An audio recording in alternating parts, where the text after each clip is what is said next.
Maharashtra TV news, आवाज सर्वसामान्यांचा। Breaking news. Bhadgaon येथे 2 लाखांच्या मागणीसाठी विवाहितेचा मानसिक व शारीरिक छळ, अखेर तरुणीने जीवनयात्रा संपवली। भडगाव तालुक्यातील कोळगाव येथे विवाहितेच्या कथित छळ, मारहाण आणि पैशांच्या मागणीमुळे एका 21 वर्षीय तरुणीने विषारी पावडर पिऊन आत्महत्या केल्याची धक्कादायक घटना उघडकीस आली असून या प्रकरणी संपूर्ण परिसरात संतापाची लाट उसळली आहे।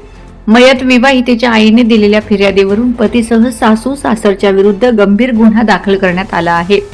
मिळालेल्या माहितीनुसार मालखेड तालुका एरंडोल येथील विद्या तुषार पाटील, वय वर्ष 21, ही कोळगाव येथील तुषार पाटील यांच्यासोबत हिंदू रीतिरिवाजाप्रमाणे त्यांचा विवाह झाला होता।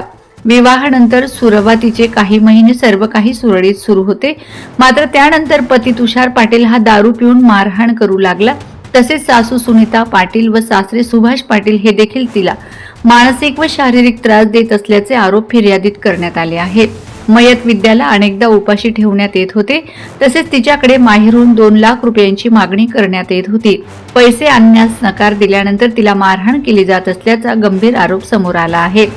परिस्थिती असह्य झाल्याने काही महिन्यांपूर्वी विद्या माहेरी राहण्यासाठी आली होती, मात्र नातेवाईकांच्या मध्यस्थीनंतर तिला पुन्हा सासरी पाठवण्यात आले। दिनांक 20 मे 2026 रोजी विद्याने विषारी पावडर प्राशन केल्याची माहिती तिच्या आईला मिळाली। तिला तात्काळ चाळीसगाव येथील देवरे हॉस्पिटलमध्ये दाखल करण्यात आले।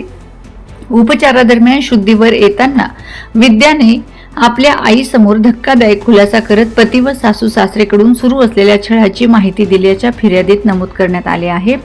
मात्र उपचार सुरू असताना दिनांक 21 मे रोजी विद्याची मृत्यूसोबत चालू असलेली झुंज ही खोटी ठरली आणि तिचा दुर्दैवी मृत्यू झाला। या घटनेनंतर पती व सासरे रुग्णालयातून निघून गेल्याचे आरोप करण्यात आले आहेत। या प्रकरणी भडगाव पोलीस स्टेशनमध्ये पती तुषार पाटील, सासू सुनीता पाटील, सासरे सुभाष पाटील यांच्या विरुद्ध आत्महत्या प्रवृत्त केल्याप्रकरणी विविध कलमान्वये गुन्हा दाखल करण्यात आलाय।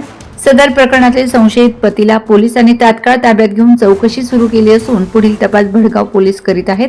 मात्र सासू सासऱ्यांना अद्याप भडगाव पोलिसांकडून अटक न करण्यात आल्याने मयताच्या कुटुंबियांनी तीव्र नाराजी व्यक्त केली आहे। विद्याला न्याय मिळालाच पाहिजे अशी मागणी करत आरोपींना तात्काळ अटक करण्याची जोरदार मागणी आता परिसरातून होत आहे।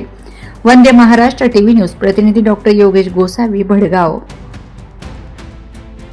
वंदे महाराष्ट्र टीव्ही न्यूज, आवाज सर्वसामान्यांचा। अशाच नवनवीन बातम्या पाहण्यासाठी आमच्या चॅनलला सबस्क्राइब करा, बेल आयकॉनला क्लिक करा।